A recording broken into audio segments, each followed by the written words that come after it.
Natumaini mzima na buheri wa afya. Karibu sana katika Viwanjani Novemba 20 mwaka 2025. Wenyewe wanaita ni TBT, Throwback Thursday. Katika siku hii hapa leo, kumbusho mbalimbali, vitu mbalimbali vilivyotokea nyuma, watu wanapenda sana kupost. Karibu sana katika Viwanjani, siku ambayo tutaweza kuangazia vitu vingi sana, kumbukumbu tamu sana.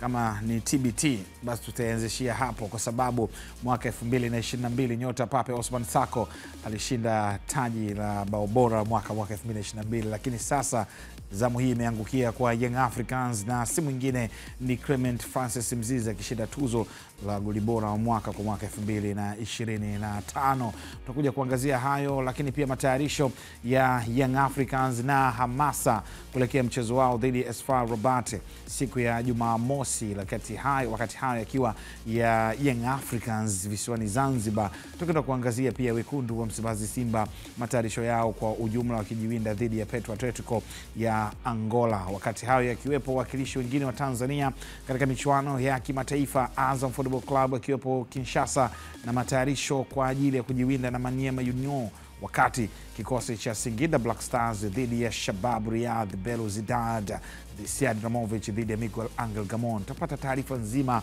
wa wakilishi wetu ambao wapo huko, tutakwenda kuungana nao pia kutujuza kile ambacho kimekuwa kikiendelea katika matayarisho za timu zetu za Tanzania kuelekea katika michuano ya kimataifa. Uhondo wa ligi kuu ya NBC ukitaraji kurejea tena hapo kesho. Ni vita nyingine tena tamu kati ya Baxilio Maximo akiwa na Kinondoni Municipal Council akienda kujiuliza mbele ya kikosi cha JKT Tanzania chini ya kocha Ahmad Ali. Tutakwenda kuangazia pia Namungo Football Club, the Southern Killers watakuwa uwanjani hapo kesho, lakini bila kusahau joto la Afrika ni Ashraf Hakimi akitangazwa kwa mchezaji bora wa mwaka wa CAF kwa mwaka 2025. Tuzo gani ambayo imekugusa? Tuzo gani ambayo unaiona kama kidogo haikupaswa kuwa vile inavyopaswa kuwa? Tutakuja kuangazia hapo baadaye. Fiston Kalala Mayele tutakwenda kugusia mchezaji bora kwa upande wa wanawake, kwa mchezaji kijana, timu bora, kocha bora, wote tutakwenda kuangazia hapo baadaye. Kimataifa, lakini pia tutaenda kugusa ligi ya mabingwa barani Afrika. Hapo kesho ni Al Hilal dhidi ya kikosi cha MC Alger. Ni mechi ambayo inakumbusha kwa msimu wa makundi, hatua ya makundi msimu wa 2024-2025. Timu zote hizi zilikuwa kundi moja pamoja na Young Africans pamoja na TP Mazembe, na zenyewe hizi mbili zilifuzu kuelekea hatua ya robo finali. Tutakwenda kuangazia ni mchezo aina gani, wakati Grant Kekana wa Mamelodi Sundowns aka Brazilians Masanda wana Yellow Nation Kaba Yellow wakisema kwamba bado wana kiu la kuitaka taji la ligi ya mabingwa barani Afrika baada ya msimu uliopita kulikosa mbele ya Pyramids. Kwa nini sasa? Tutakwenda kuangazia hapo baadaye. Katika The Pitch tutagusa kuhusiana na timu mbalimbali ambazo zimeweza kufuzu kombe la dunia, lakini timu zikiwa zinarejea sasa, bila kusahau Derby della Madonnina siku ya Jumapili ni Internazionale Milan Nerazzurri dhidi ya Association Calcio di Milan Rosinelli, mchezo kichezwa Jumapili. Kuna vingi sana ambavyo vinajiri. Kumbuka The Pitch ipo, joto la Afrika ipo, zilizobamba viwanjani ipo, lakini bila kusahau soka letu tutaweza kugusia. Mimi nakukaribisha, naitwa Saidi Salim Msume, unaweza kuniita Kaka Saidi, wengi wanapenda kuniita kama Kaka Saidi wa Ismailia. Uchambuzi wa leo utaongozwa na nani? Uchambuzi wa leo utaongozwa na Godrisen Muro, mzee wa Equilibre, mzee wa Intense, mzee wa Shabab Riyadh Belouizdad atakuwepo hapa, lakini bila kusahau atakuwepo hapa Michael Hira, kijana kutokea Mbinga, Bwite Pinga Finest, kocha mwenye vigezo vyake, lakini sio kocha wa under 17, sio under 20, sio 15, anacheza katikati. Lakini pia Godrisen Muro naye ni kocha aliyetambulika na FIFA. Awali ya yote tusalimiane. Assalamu alaikum. Wa alaikum salam. Tuko vizuri. Kwa ndani ya kwamba watu wapo, Crew ipo, watozi wapo. Basi show itafanyika na saa 6 tutafika. Kikubwa nishukuru crew yote ambayo ipo. Hatari kabisa. Tunaona vizuri kwa bwana. Hamna shida. Tumejiandaa. Yale tulioandalia yote yatawezekana. Ndio. Yatafanyika. Yale mazuri tutachukua. Yale mabaya tutayafanyia kazi kwenye uwanja wa mazoezi. Sio lazima tukwambie wewe ya mabaya yetu wala mazuri yetu. Tutafanya kazi. Ndio maana ya kipindi. Watu kuwahi kwa wakati wapo. Lakini ukiangalia katika zile small details. Ndio. Ndio naona Muro hapa yupo. Yeye anajua. Na kwa mwezi huu wa Novemba wenyewe ulivyoshiba, kwa nini usilipie 28? Menyu imejaa. Menyu imejaa. Imekamilika. Menyu imekamilika. Tunaenda kupata uhondo mkubwa sana. Na kwa mwezi Novemba ligi mabingwa barani Afrika, kombe la shirikisho barani Afrika, lakini pia ligi kuu ya NBC, wapenzi wa ligi kuu ya Italia, Serie A, kusaka taji la Scudetto msimu 2025-26, AC Milan dhidi ya Inter Milan, Inter Milan akiwa nyumbani Giuseppe Meazza, lakini pia Real Madrid dhidi ya Elche, Barcelona dhidi ya Athletic Bilbao, mechi nyingine katika La Liga, lakini pia Freiburg wakiwa wanapambana na Bayern Munich the Bavarians. Hii ni ile menyu ambayo imekamilika katika matukio ya mwezi Novemba. Unayaglabu hivi, unayatamia, unasema 28 yangu na enjoy. Buffet la kutosha. Unakuwa ni sehemu ya wale ambao unayafaidi yale yote ambao umeyaweka hapa. Yaani hakuna kitu ambacho unakimisi. Unaangalia kuanzia hapa, ndio Afrika kwa ujumla wake. Ukitaka kwenda Rwanda tutakupeleka ukiwa unaangalia Al Hilal. Ndio Wanangu kabisa. Sasa nitaka nishangae. Kinapigwa pale. Asiwakumbuke kina Walidin Khidir. Wadau wake. Anasoma ramani, piteni huko. Na kapteni kapona. Simona small details. Ukitoka hapo kama yeye anajua ukitoka hapo wewe ni nani, unaangalia Masanda wana. Unaangalia pia Pyramids baada ya kuchukua ile tuzo ya klabu bora.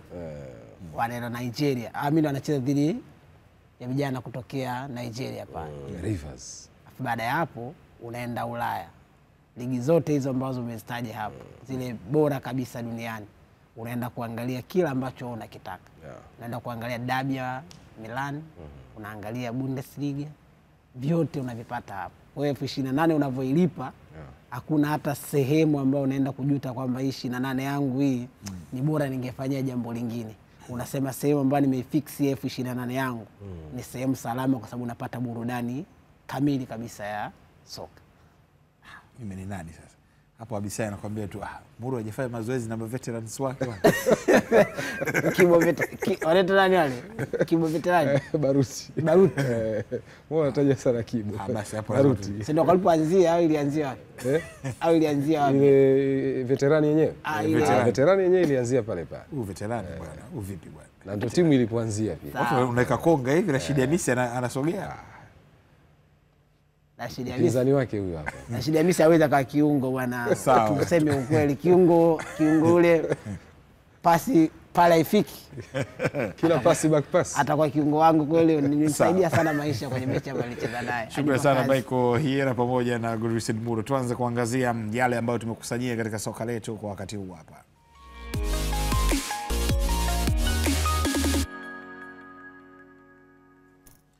Tuanze katika soka letu ambapo nyota wa Young Africans Clement Mzize ameshinda tuzo la bao bora la mwaka wa CAF kwa tuzo mwaka 2025 katika tuzo zilizotolewa usiku wa hapo jana katika mji wa Rabat nchini Morocco, tuzo ambazo zilionyeshwa mubashara kupitia kisimbuzi cha Azam TV kupitia Azam Sports 1 HD.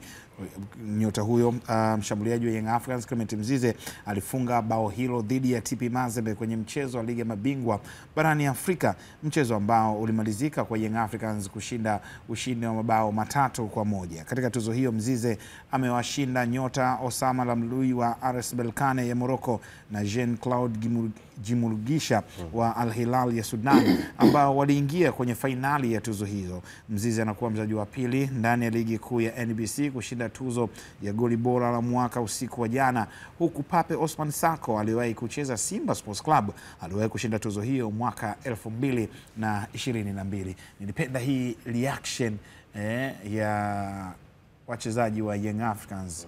Mzize ana majeruhi, ana majeraha, sio sehemu ya kikosi, lakini unaweza kuona kwamba jinsi ambavyo umoja wa timu uliopo na kushangilia, kupongeza.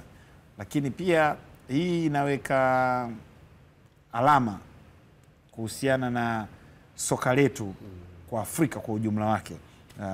Hiera, yani alama kubwa kwa sababu hii ni tuzo ambayo inatambulika duniani kwa maana ya kuona kwamba kile ambacho kimefanyika baada ya kukusanywa kwa magoli mengi ambayo yamefungwa kwenye mashindano yote, kwa sababu goli bora lenyewe alichagui ni mashindano namna gani. Lakini akiwa ni mashindano ambayo yako rasmi, haijalishi ni ligi ya mabingwa, ligi ya kwenu ya ndani, iwe ni kombe la ndani, lakini ikiwa goli lako ni kali linaenda kuingia kwenye nomination na inaweza likawa linaingia kwenye kinyang'anyiro cha kuona goli lipi hasa linakuwa ni bora. Sasa kwa Clement Mzize kuichukua tuzo hii, tafsiri yake ni kwamba anaenda kujitangaza yeye mwenyewe binafsi kama mchezaji ambaye ameingia kwenye nomination, lakini baadaye anashindana na wengine ambao nao wamefunga magoli mengine mazuri. Yeye anakuwa ni mshindi kwenye tuzo ya namna hii. Kwa vigezo vingi ambavyo vinaweza vikawa vinatumika, kwa sababu kwanza kuipata hiyo nomination maana yake ni kwamba tayari achilia mbali wale ambao wanaenda kupiga kura, wale tu ambao wanakaa kwenye ile crew ya kuchagua magoli bora ambayo amefungwa kwa msimu husika, waliona ile moja kati ya magoli ambayo yalikuwa ni bora zaidi. Lakini kwa Clement Mzize yeye mwenyewe binafsi inaweza ikawa inamuongezea kitu kingine kizuri zaidi, kwa maana popote ambapo atakwenda atatajwa kama ni mchezaji ambaye alifunga goli bora la mwaka 2025 kwenye tuzo ambazo zimetolewa na CAF wenyewe. Moja kati ya impact ambayo unaweza kuiona hapo, kama unakumbuka, moja kati ya vitu ambavyo vilimboost Pape Osman Sako kuitwa kwenye kikosi cha timu ya taifa ya Senegal wakati ule ya Aliou Cisse na kupata muda wa kwenda kujumuika na mastaa wengi kwenye kikosi cha Senegal, ilikuwa ni pamoja na goli bora ambalo alifunga kwenye mechi ya ligi ya mabingwa kwenye uwanja wa Benjamin Mkapa. Lakini baada ya hapo pia unakumbuka kile ambacho kilifanyika kwa Pape Osman Sako. Alipata dili la kwenda kucheza ligi daraja la pili Ufaransa. Haikuwa ni kwa bahati mbaya. Wakati watu wanarudi kwenye scouting yako, kuna vitu vingi ambavyo vinaenda kumfanya mchezaji akapata dili maeneo mengine. Kwenye kile ambacho wenzetu wanatumia kama njia ya kumscout mchezaji, wanaweza kaangalia takwimu zake ambazo amezifanya huko alikopita, historical background ya kwake ambayo ameifanya, lakini matukio bora ya kimichezo ambayo ameweza kuyafanya yanaweza kufanya mchezaji kuwa kwenye orodha ya juu kabisa kwenye wakati ambao timu inafanya scout. Sasa wakati ambao sasa hivi kila mmoja anataka kumscout Clement Mzize, unaweza kuona anayo credit ya moja kwa moja, yani kuna kitu ambacho anaweza akakitanguliza mbele kama sehemu ya silaha yake ya kujinadi kwamba mimi ni huyu. Yani una haja ya kujielezea sana kwamba mimi ni mchezaji wa mpira miguu ambaye nimecheza klabu fulani ama nimeweza kutumika kwenye mazingira fulani.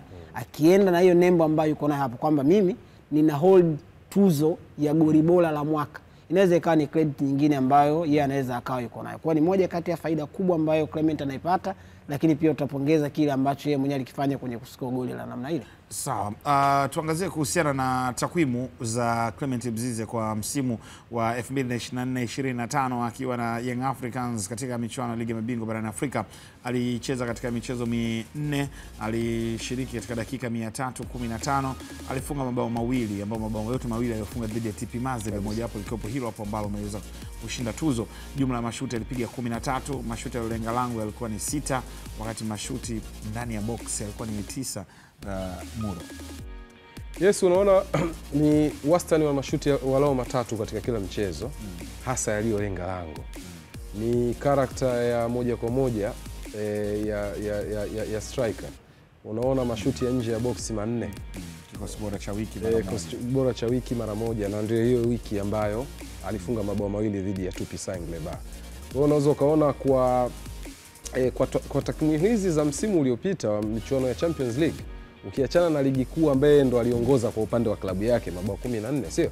Lakini kwa kuishia makundi michezo 4 magoli mawili haikuwa wastani mbaya, kwa sababu unazungumza klabu inamaliza kwenye mashindano ikiwa mabao labda 9, sio? Unaona mchango wake wa mabao hayo mawili at least kwa nafasi anayocheza na takwimu za maeneo tofauti tofauti, ikiwemo mashuti yaliyolenga lango, mashuti nje ya boksi, namna alivyofanya majaribio tofauti tofauti kwenye eneo analocheza, ni kitu ambacho lazima kimtafsiri hivyo. Yani huwezi ukawa unacheza kwenye eneo la kushambulia alafu una takwimu zinazofanana na mtu anayecheza kwenye eneo la defense. Wewe unahusishwa tu kwenye tacklings, unahusishwa sio kwenye interceptions. Hizo zinakuja secondary, ni katika eneo la pili. Lakini primary ni haya mambo yanayohusiana na kumjeruhi mpinzani wako. Na utaona kwa msimu uliopita ukimtoa Dube kwenye eneo la kushambulia, Musonda hakuwa na wakati mzuri sana wa kucheza last season kwa makocha wote, kuanzia Gamondi alivyokuja, Sidramovic na baadaye Miludi Hamdi, sio? Hao makocha wote watatu Musonda hakuwa na wakati mzuri sana. Kwa hiyo Yanga ilikuwa inaegemea kwa washambuliaji wawili tu. Nani yuko kwenye fomu katika wakati husika kwa ajili ya kuibeba timu katika nyakati ambazo zilikuwa ni ngumu. Kwa mfano utaona baada ya Yanga kupoteza michezo miwili ya hatua ya makundi tena back to back, Al Hilal hapa nyumbani, MC Alger kule Algeria, ilitakiwa ifanyike namna ya Yanga kurudi kwanza kwenye saikolojia ya kutafuta points. Na unakumbuka mechi iliyofuata ilikuwa Mazembe, Dube ndo alisawazisha, si ndio? Lakini wakati wanarejea hapa nyumbani ilikuwa back to back. Unajua unayemaliza naye kundi siku zote, ile mechi ya tatu unageuka naye, unapindua naye. Ndio kupindua naye hapa Mzize ndo anakuja kufanya hizo shughuli. Kwa hiyo utaona mechi zote za Mazembe walihusika ndo hawa strikers wawili. Sasa utaona kwa namba alizokuwa nazo bado alikuwa na wakati mzuri kwa Young Africans, japo inaweza kuwa haikutosha kwa sababu klabu ilikwenda ikaishia kwenye hatua ya makundi, hawakufika mbali zaidi. Labda takwimu zingekuwa bora sana, lakini kwa eneo analocheza yeye, na hasa ukipiga mahesabu, sio nyakati zote alikuwa anasimama kama center forward. Kuna wakati Dube akisimama juu na Mzize ameanza kwenye kikosi hicho hicho, Mzize ilitakiwa atokee pembeni. Unakuta yeye na Pacom, ndani yuko Aziz Ki, pale juu yuko Dube. Kwa hiyo alitumika kwenye maeneo tofauti, wakati mwingine ambayo hayampi fursa moja kwa moja kuwa karibu na lango la mpinzani. Hata bao bora ili alopata tuzo yake bado utaona ni bao ambalo limetoka nje ya box, which means ni zile area alizokuwa na operate sana msimu uliopita, ni hasa alikuwa na operate nyuma ya striker kiongozi. Ndio maana watu wameona bao lake alilofunga hajalifunga ndani ya box. Lile la Pape Ousmane Sako dhidi ya wale Asec Mimosa, nyuma yake akiwa ni huyu kijana Yao Kwasi, ndo alikuwa amemwegemea mgongo, alifunga ndani ya box ile tikitaka, sio? Ilikuwa acrobatic. Lakini hii ya Mzize umeona ni zaidi ya mita karibia 30 zinaweza zikawa zinafika kutoka kwenye mstari wa goli alipokuwa amesimama Alioune Badarafati, golikipa ambaye alifunga kwa penalty. Baadaye ndo Mzize anasawazisha. Hivi tunaita screamer thunderbolt. Yani of course ile ni thunderbolt kwa sababu ule mpira ulikuwa chini. At least ungekuwa umedunda, unasema alikuwa anapata support ya kupiga kwenye kamba za viatu. Unajua unasema mpira ili uje vizuri upige kwenye shoelaces, zile kamba za viatu, sio? Lakini ule mpira ameulift kutokea kwenye nyasi. Kapokea pasi kutoka kwa unamzungumza Shadrack Isaka Boka, ka drive Boka akijua anafungua awekewe njiani tena pembeni. Sawa? Lakini kijana akili yake ilikuwa imeshawaza pale, amesimama Alioune Badarafati ana height ya zaidi ya futi 6, lakini naweka pale pale kwenye 90 degrees, kwenye news 90. Na kwangu mimi ni the best kwa sababu alikuwa anasawazisha zile moments ambazo waga unazipenda Msumi. Kaka Saidi unasema unafurahishwa na moment ilikuwaje? Yanga ilikuwa nyuma wamefungwa na goli kipa kwenye penalty, kipa kaiomba ile. Lakini wewe ndio unatakiwa uwarudishe watu kwenye matumaini, huku mkiwa mna pointi moja kwenye michezo mitatu iliyopita. Sio kama unanielewa vizuri, kati ya pointi 9 mmekusanya moja, mnarudi huku kufufua matumaini. Kwa hiyo ni bao ambao alikuwa haliishi tu kuonekana muundo walilivyokuwa, lilikuwa la connect vipi mashabiki. Na ndio maana unaona hakuna mtu alikuwa amekaa kwenye kiti. Hiyo ni kuonyesha kwamba hii hisia haikuwa ya kawaida. Kwa hiyo bao bora lazima pia hata wewe mwenyewe unaolitazama bila kujalisha ni shabiki wa timu husika ama sio, unaliona linaleta hisia. Na ndio maana unaona nafikiri mashabiki wote Tanzania bila kujalisha vilabu, hili bao siku ile kama unakumbuka tulikuwa studio hapa, unaona kila mtu alikuwa na reaction, unaiona kutoka mtaani. Hata kama si shabiki wa Yanga anakuambia man, hili ilikuwa ni bao ambalo linastahili kukaa kwenye makumbusho ya football. Nikajua makumbusho ya. Sawa, tuangazie tusalie hapo katika Young Africans, lakini tena sio Mzizi, ambapo klabu ya soka ya Young Africans yenyewe imezidi kujifua zaidi kujiwinda na mchezo wao dhidi ya AS FAR Rabat, mchezo wa ligi ya mabingwa barani Afrika, hatua ya makundi ambao utachezwa katika uwanja wa New Amani Complex Zanzibar siku ya Jumamosi, ambapo kikosi cha Young Africans mechi hiyo itachezwa saa 10 kamili za jioni, ambapo meneja habari na mawasiliano wa klabu ya soka Young Africans Ali Shabani Kamwe amezungumza kuhusiana na matayarisho kwa ujumla yanayozidi kuendelea Unguja Zanzibar. Ni siku ya pili leo ya maandalizi ya kikosi chetu cha Young Africans Sports Club kuelekea mchezo wa siku ya Jumamosi, mchezo wa kwanza wa kundi B wa ligi ya mabingwa barani Afrika. Habari nzuri leo ni kurejea kwa baadhi ya wachezaji ambao walikuwa kwenye majukumu yao ya timu ya taifa. Kwa mfano tunaye hapa Lassine Kouma, limerudi hapa Dudu Washa, Celestine Kuwa, amerudi hapa Prince Mpumelelo Dube, na wengine wanatarajiwa kuingia usiku wa leo. Maana yake tunamshukuru Mwenyezi Mungu, kambi za timu za taifa kwa maana ya kalenda ile ya FIFA break hatujapata injury yoyote. Ni jambo la kumshukuru Mwenyezi Mungu, lakini tuendelee kumuomba zaidi pia kwenye mazoezi ambayo tunayafanya hapa kwa siku ya leo, kesho mpaka siku ya Ijumaa, pasipatikane pia majeraha yoyote yatakomfanya mwalimu wetu Pedro Gonçalves kukosa kikosi chake chote na namna ya kukipanga. Program za hamasa zinaendelea hapa Zanzibar, tickets zimeshaanza kuuzwa, na niwatangazie wanachama na mashabiki wa Young Africans wa hapa Unguja Zanzibar, kituo namba 1 kikubwa ni hapa kwenye uwanja wa New Aman Complex. Kifika pale nje barabarani tu kuna mawakala wa kutosha ambao wanauza ticket, lakini mawakala wengine kwenye ofisi za TTCL na NBC pia wanauza ticket, lakini kwa kituo kikubwa ni hapa uwanja wa New Aman Complex. Kesho majira ya saa 5 idara yetu ya wanachama itakuwa na mkutano sasa wa matawi yote ya hapa Zanzibar, mkutano wa kujadili mambo mbalimbali ikiwemo mikakati ya kuelekea mchezo wa siku ya Jumamosi dhidi ya FAR Rabat. Tunakwendaje wananchi tukaipambanie timu yetu tuweze kupata matokeo mazuri. Mwisho ni waombe mashabiki, wanachama na wapenzi wa klabu yetu Young Africans waliokuwa bara waanze kujiandaa na safari, huku mambo yameanza kunoga, tuje kwa wingi kwa ajili ya kuisupport timu yetu na inshallah tukapate point 3 za kwanza kwenye kundi letu. Unaweza kusema kwamba Zanzibar ni njema na atakaye na aje, ndio unaweza kusema kwa wakati huu hapa ndani ya visiwa vya marashi ya karafuu Unguja Zanzibar.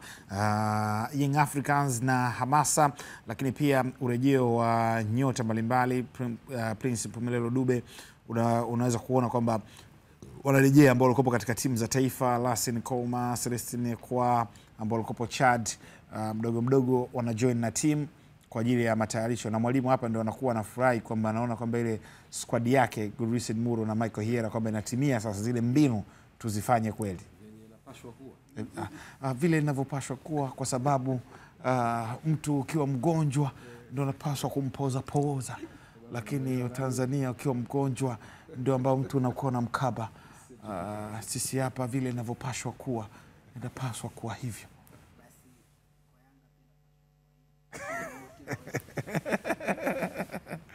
Kwenye mechi za namna hii Sumi na ili moja kati ya vitu ambavyo makocha wanafurahia zaidi ni kuona kwamba una uwezekano wa kupatikana kwa asilimia kubwa ya wale wachezaji wako ambao unaweza kaa unatumia kwenye mechi. Yaani ndio ule muda ambao unasema mwalimu unaweza kaa na kila unayemwangalia anakuwa na hamu ya kucheza, lakini pia yuko fit kwa asilimia za kutosha kwa ajili ya kuipambania nembo ya klabu na kutimiza mpango wa timu kiuchezaji. Ukiwa na mazingira namna hii yanaweza kukusaidia pia hata kwenye kutekeleza mpango kazi wa siku husika ambao mtaenda kuufanya, mkiwa mnaamini kwamba kivyovyote ambavyo vitakuwa tunaweza tukaingia na plan A na list ya wachezaji wao 11 ikashindwa kufanya kazi, lakini bado nikigeuka kwenye benchi langu nikirudi uwanjani kaona makosa ambayo yanafanyika, naweza nikawa na introduction ya mchezaji mwingine kutokea nje akaingia akarekebisha kile ambacho mwalimu anataka kukifanya, kama wale ambao umewachagua kwa mara ya kwanza mpango kaoshindwa kufanya vile ambavyo unataka kufanyika kwenye kiwanja, ama kukutana na maswali magumu zaidi kutoka kwa mpinzani ambayo anakwenda kuyauliza kwako.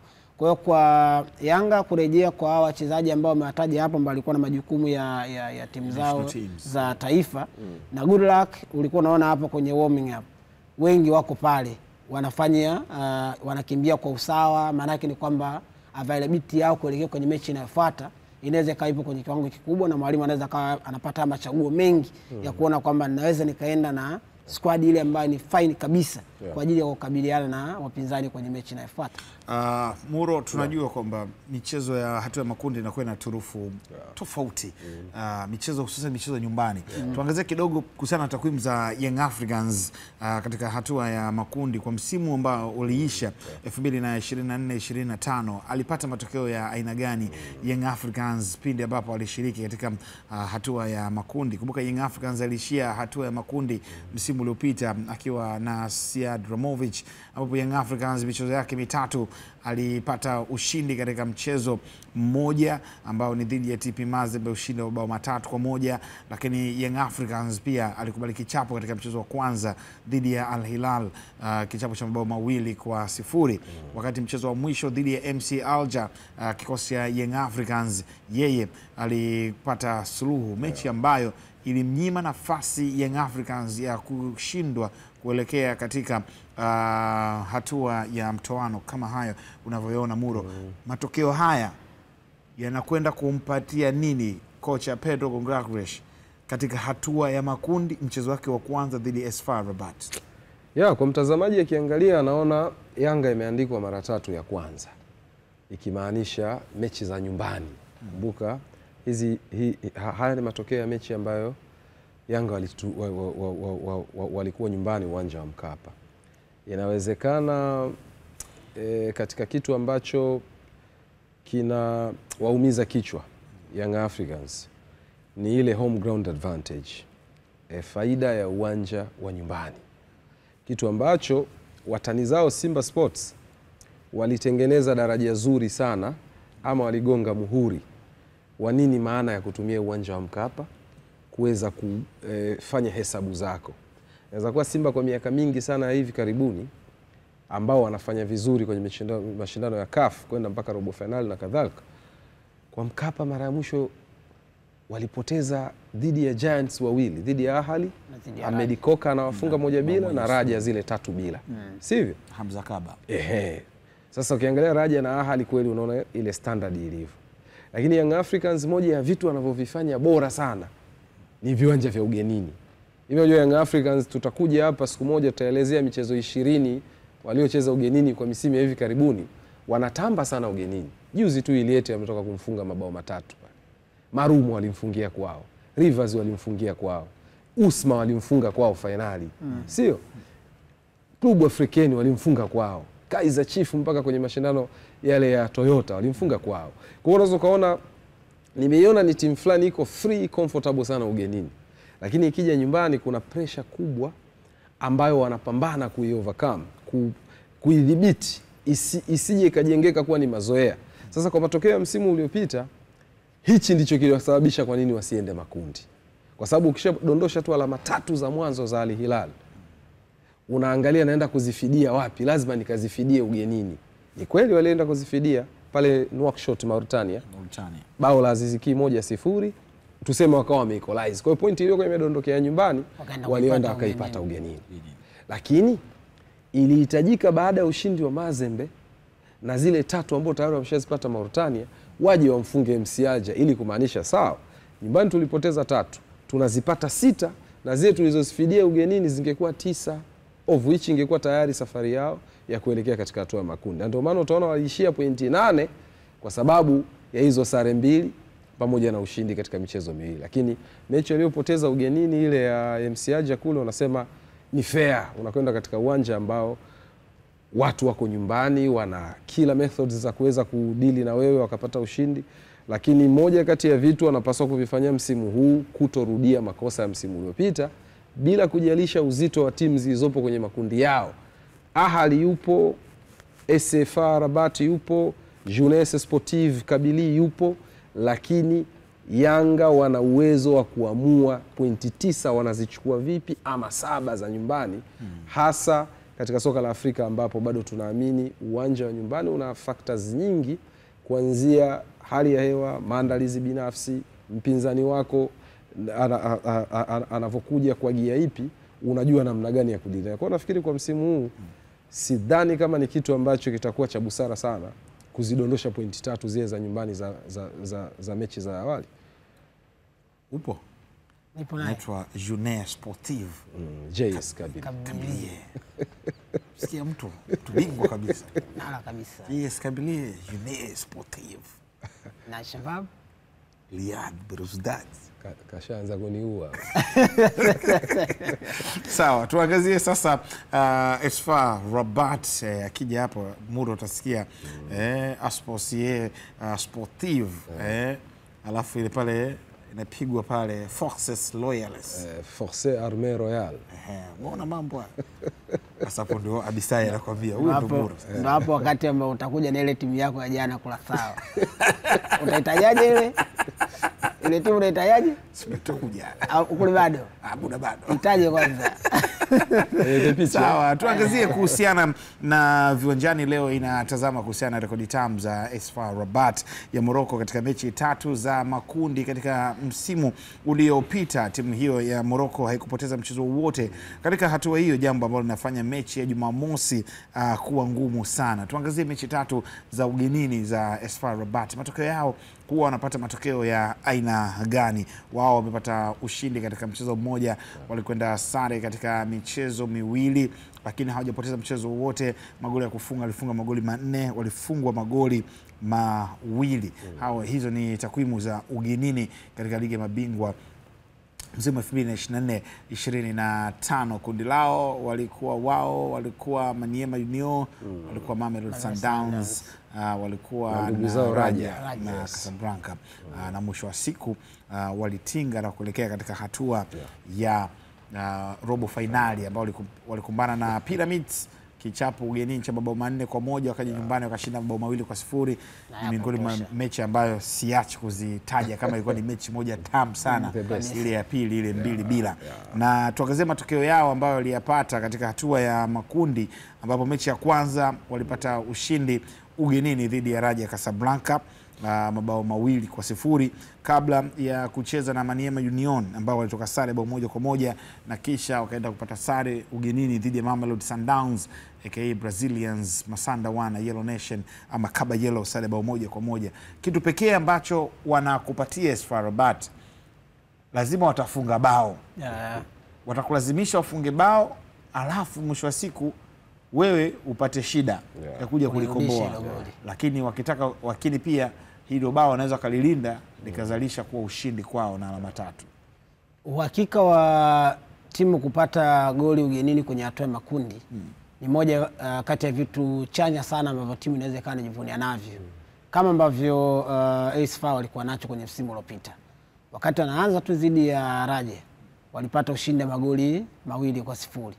Pengine ukasema hawa ni kama wamefuku tu kwenye mechi ya kwanza. Binafsi siku ile nilikuwa nawapa Raja. Raja walikuwa na nafasi kubwa sana ya kupata matokeo mazuri, lakini na hususan baada ya misimu miwili nyuma kuwa na timu nzuri. Kwa hiyo tulikuwa tunasubiri ule muendelezo ambao nakumbuka alikuwa anaenda hapo akiwa wametoka kufanya vizuri kwenye ligi ya ndani, unbeaten run ambao walikuenda nayo na kuwa mabingwa wa ligi ya Morocco, na walishikisha kutana tayari na FAR Rabat mara 2 kwenye mechi ya ligi na bado hawakuwafunga. Sasa wakati nakwenda kwenye mechi ya ligi ya mabingwa barani Afrika, FAR Rabat akamwambia huku sio kule kwenye Botola Pro.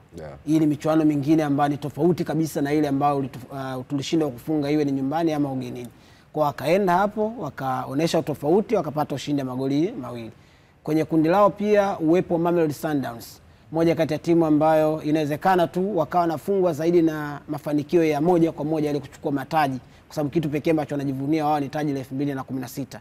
Utasema ni muda mrefu sana umepita hapo hawajaonesha tena umwamba kwenye soka la Afrika.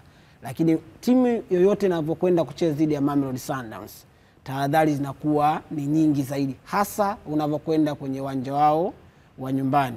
Unajua kabisa kwamba nitaenda kwenye sehemu ambayo nitapata shida nyingi ya kupata matokeo mazuri. Wamekwenda pale klabu bora Afrika Ahli, kila wakienda kwenye ule uwanja unajua kile ambacho wanakutana nacho. Wanakutana na mazingira magumu, na imewahi kutokea ameenda pale amechukua chuma nyingi. Unaenda unachukua chuma 5, sio jambo ambalo lilikuwa ni rahisi. Kwa hiyo FAR Rabat walikwenda kwenye uwanja na wao wakapata sare kwenye uwanja. Wakaenda pia wakacheza dhidi ya Maniema Union ambao msimu uliopita moja kati ya timu ambayo iliingia kwanza kama surprise kwenye mashindano baada ya kuwatoa Petro Atletico de Luanda, lakini wakati wanaenda kwenye michuano ya ligi ya mabingwa, ile performance yao kwenye kila mechi ambayo walikuwa wanacheza, licha kwamba walipangwa na Raja, walipangwa na Mamelodi Sundowns, walipangwa na FAR Rabat, lakini tunasema ni moja kati ya timu ambayo ilikuwa inaonyesha ukomavu mkubwa sana. Inapoteza mechi, lakini tunasema kila mchezaji ametoa kwa asilimia kubwa kiwanjani, kiasi kwamba kama ingetokea pengine kwenye zile factors za timu kushinda, bahati ikiwa upande wenu, performance ikiwa nzuri, mnaweza mkapata matokeo. Maniema Union unaweza kusema ilikuwa ni moja kati ya timu ambayo pengine kwenye kile ambacho walikuwa nakifanya performance wise, ilikuwa ni moja kati ya timu ambayo ilikuwa na perform kwa kiwango kikubwa. Lakini FAR Rabat, unaona kile ambacho alimaintain kwenye mechi za ugenini, amekwenda kwenye mechi zote hizo, hakuna mechi yote ambayo aliipoteza. Inawezekana kile ambacho alikipata kwenye hatua ya makundi kwenye msimu uliopita ikawa ni kitu ambacho anatamani kuendelea nacho kwenye msimu huu. Wakakibeba kile kama hamasa chanya zaidi, kwamba tunaenda kwenye msimu huu tuendeleze kile ambacho ni bora tulikifanya last season. Tuende kwenye mechi za ugenini, tuoneshe wapinzani kwamba tunaweza tukapata matokeo mazuri hata tukiwa kwenye uwanja wenu wa ugenini. Pressure inaweza ikawa ni ndogo zaidi, kwamba kama tulifanikiwa kwenye msimu uliopita zidi ya Mamelodi, zidi ya Raja, zidi ya Maniema ambao walikuwa ni wagumu, hao tushindwe kwenye msimu ambao nakutana pia na timu ambazo inawezekana zina profile kubwa, ama zipo kwenye form nzuri, lakini sisi bado tunaweza tukamaintain na kupata kitu ambacho kitakuwa ni kizuri.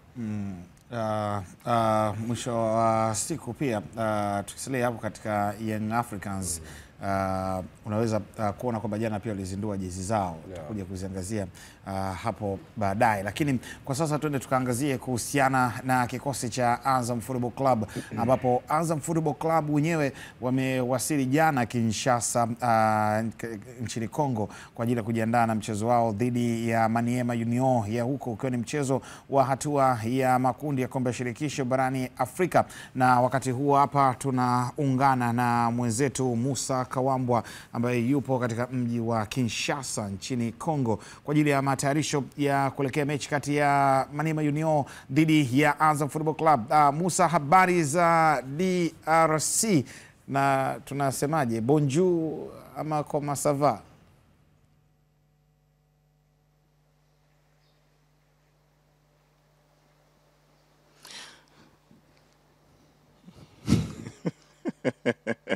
Uzuri hata huku Kiswahili wanafahamu, kwa hiyo hata ukiwaambia habari ya asubuhi wanafahamu, lakini bonjour of course kwa sababu ni Kifaransa, wanaongea zaidi Kifaransa, kwa hiyo wanaelewa kwa namna moja au nyingine. Huku ni salama sana Msumi, tumekaribishwa na mvua kubwa toka tumetua Kinshasa, tumekaribishwa na mvua, kwa hiyo kwetu sisi nadhani hii ni baraka kuelekea katika maandalizi ya mchezo dhidi ya AS Maniema Union. Wenyewe wanakuambia natamkwa Union, so Union kama sisi tunavyotamka. Kwa hiyo AS Maniema watakuwa wako tayari kuwakabili Azam FC hiyo Jumapili, lakini kwa kocha Ibenge na vijana wake ambao wametua hapa, wao tayari wameanza maandalizi, hawakutaka kulaza damu. Fanya mazoezi jana usiku, na kutokana na kwamba hakuna viwanja vingi vya mazoezi, uwanja ni ule ule wa Stade Mate ambao Azam FC watakuwa wanafanya mazoezi, na wamepewa muda wa saa 1 usiku, ingawa mechi yenyewe itakuwa ni saa 10 jioni hiyo Jumapili. Musa, hali ipoje kwa Azam Football Club? Ni mara yao ya kwanza kucheza katika hatua ya makundi, na michezo ya hatua ya makundi ni tofauti, tunajua plan zake na michezo mingine labda ya hatua za awali. Hali ipoje kwa kikosi cha Azam Football Club, kocha, wachezaji, viongozi, wanazungumza nini kuelekea mechi hii?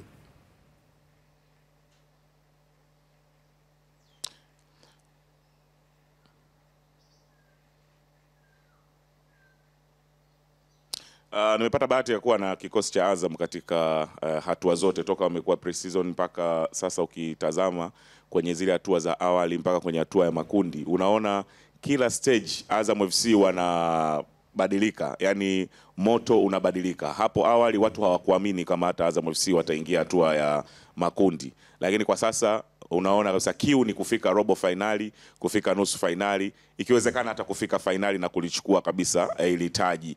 Na hii yote inatokana na motivation inayotokea katika kikosi cha Azam, bonuses, lakini kuhamasishana, watu wanataka kuandika historia. Unaona kuna wachezaji ambao walikuwa wameondoka wamerejea, kama Himidi Mao amekuja kuongeza kitu kikubwa sana, uzoefu wake kutaka kustaafu kwa heshima, kwa sababu yeye mwenyewe anakuambia labda hana hata misimu 4-5 katika soka, atakuwa ametundika daluga, lakini anakwenda kutundika daluga. Kama Azam FC watakuwa wamefanikiwa, kwake itakuwa ni heshima kubwa sana. So ile motivation, ile kiu ambayo ipo kwenye kosti ya Azam ni kubwa sana kutaka kutinga hatua ya robo finali, na mathematically, kimahesabu, wanaona kabisa kwamba wakianza vizuri huku ugenini dhidi ya AS Manyema Inyo, itakuwa ni rahisi watakaporejea Zanzibar kucheza na Wydad Athletic Club pale kwenye dimba la New Amani Complex ili waweze kusonga mbele. Kwa hiyo ukimwangalia Idi Nado, mwangalie Pasco Msindo, Lusajo Mwaikenda, Nasoro Sadun, Muksini Malima, wote wimbo wao ni mmoja tu. Kwa sasa inawezekana Azam FC wanakuambia kutinga hatua ya robo finali, na kwa kucheza vizuri nyumbani na ugenini. Maana kuna ile tabia ya kusema alama 9 za ugenini unaweza ukaziacha ukazichukua alama 9 za nyumbani, lakini kwa mahesabu haya unaweza ukakosa kuqualify, kwa sababu zipo timu ambazo zishai kufikisha alama 10 kwenye hatua ya makundi na hazikuwahi kufuzu, na hiyo sio timu nyingine, ilikuwa ni Al Hilal. Kwenye hilo kundi ilijumuisha timu ya Al Ahli ya Misri, Al Hilal ya Sudan, pamoja na Mamelodi Sundowns kutoka Afrika Kusini. Kwa hiyo kuna muda hata alama 10 unaweza usipite. Kwa hiyo ili uwe katika safe side, kwanza ufikishe 10 kwenda mbele ili uwe na uhakika wa kutinga hatua ya robo finali. Musa, tunajua Maniema wamekuwa na msimu mwaka jana walishiriki hatua ya ligi mabingwa barani Afrika, na kwenye kundi lao walikuwa Mamelodi Sundowns, AS FAR Rabat alikuwepo hapo, Raja Casablanca alikuwepo hapo, lakini sasa na wao wanacheza huku katika kombe la shirikisho. Ni miongoni mwa michezo migumu ya kundi. Maniema, nini kinazungumzwa DRC kama kwenye jicho lako la kudodosa kwa siku moja hivi?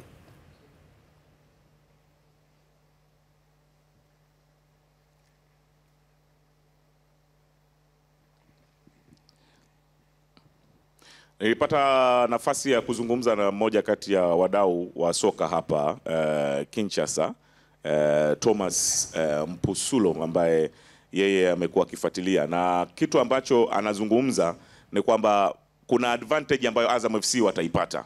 AS Manyema Inyo sio timu kutoka hapa, hao wanatokea Kindu kule kwa kina Max Nzengeli.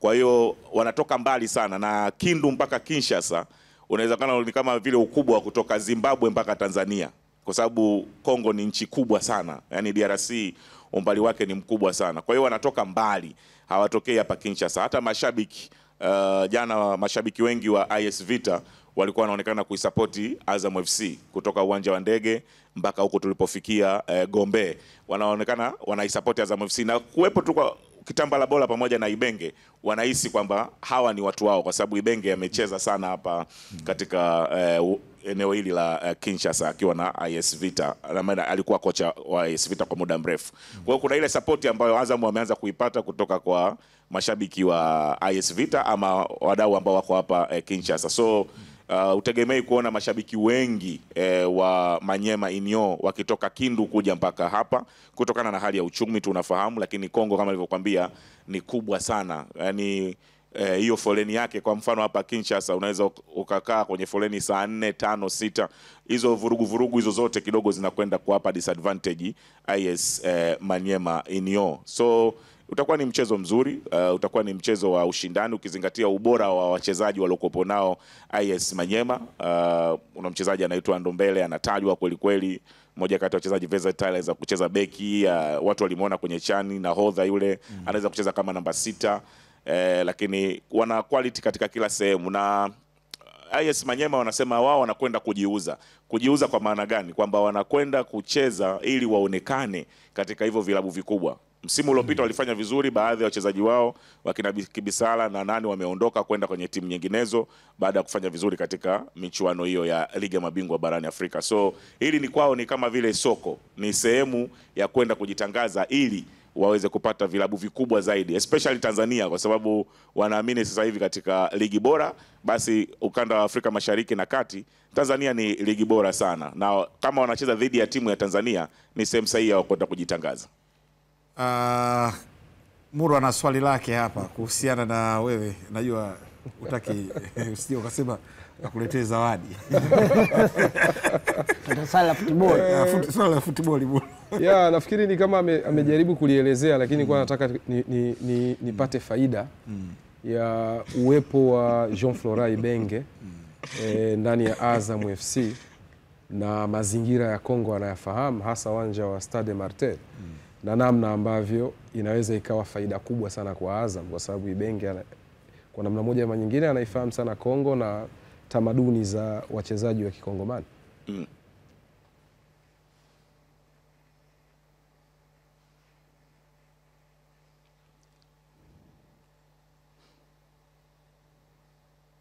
Yes, hii mechi unaweza kusema Azam kama vile wamemkabidhi Ibenge kwa kila kitu, na haishangazi. Yeye ndio kocha, yeye ndio mwenyeji, yeye ndio mzoefu katika hatua hizi. Azam bado ni mgeni sana, yani Azam ni kama mtoto mchanga hivi ambaye, ama mtoto mdogo ambaye anahitaji kuongozwa, na Ibenge amemshika mkono sasa ndo anampeleka shule. Kwake sio jambo geni, kashachukua ubingwa katika michuano hii, kashafika mbali, kashiriki ligi ya mabingwa, kafika mpaka robo labda. Kwa hiyo ni kocha mwenye uzoefu mkubwa sana. So kwa Azam kwake ni darasa kila siku. Ukizungumzia hapa Kinshasa, natamani Muro ungeona ile picha kuanzia uwanja wa ndege, namna ambavyo Ibenge alivyopokelewa. Walikuwa hawaipokei Azam FC. Hapa walikuwa wanampokea Ibenge na kitamba la bola. Kwa hiyo ile love ambao wameionyesha mashabiki wa hapa wa soka kwenye jiji la Kinshasa inakupa picha kabisa kwamba Ibenge ana advantage kubwa kuelekea katika mchezo huu, kwa sababu anafahamu hizo njia, anawafahamu watu, anafahamu wachezaji wa Kongo wanachezaje. Lakini usisahau pia yupo pia kocha msaidizi ambaye naye pia anatokea hapa DRC. Kwa hiyo inampa advantage pia zaidi, na kocha ambaye yule alikuwa Tabora, Aniseti Makiadi, ana wachezaji wengi ambao amewasimamia ambao leo hii wanacheza AS Manyema Inyo. Kwa hiyo una Ibenge, una Aniseti Makiadi ambao wote hawa ni Wakongomani na wana wachezaji ambao wanafahamiana vizuri. Kwa hiyo anajua kabisa udhaifu wake ni nini, lakini pia uimara wake ni nini katika aina yake ya uchezaji. Musa, tunakushukuru sana kuweza kuungana nawe kwa wakati huu hapa. Najua begi litajajaa kidogo. Vijana kusikia Musa upo DRC wanafurahi sana.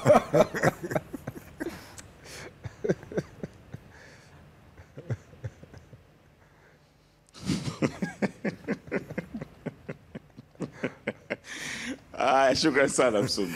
Sawa, shukrani sana Musa, niko namtania kidogo. Baki Kongo bwana. Kuokota kunyavu wakina Gift wanafurahia bwana. Kongo hawezi kurudi mtupu DRC. Hakujua maneno sio. Vijana wanasubiria sana. Musa atasachiwa. Ngoja atue mjini. Watu watamsachi. Musa bwana vipi bwana? Sasa karudi kibegi kimejea mpaka kibegi kina kilo 10 kimebakia kama kilo 2. Hapana bwana. Zawadi tu zingine. Hawezi kwenda DRC. Lakini lazima wamsachi. Sasa si ndio nasema zawadi tu zingine. Kongo vinatoka vingi.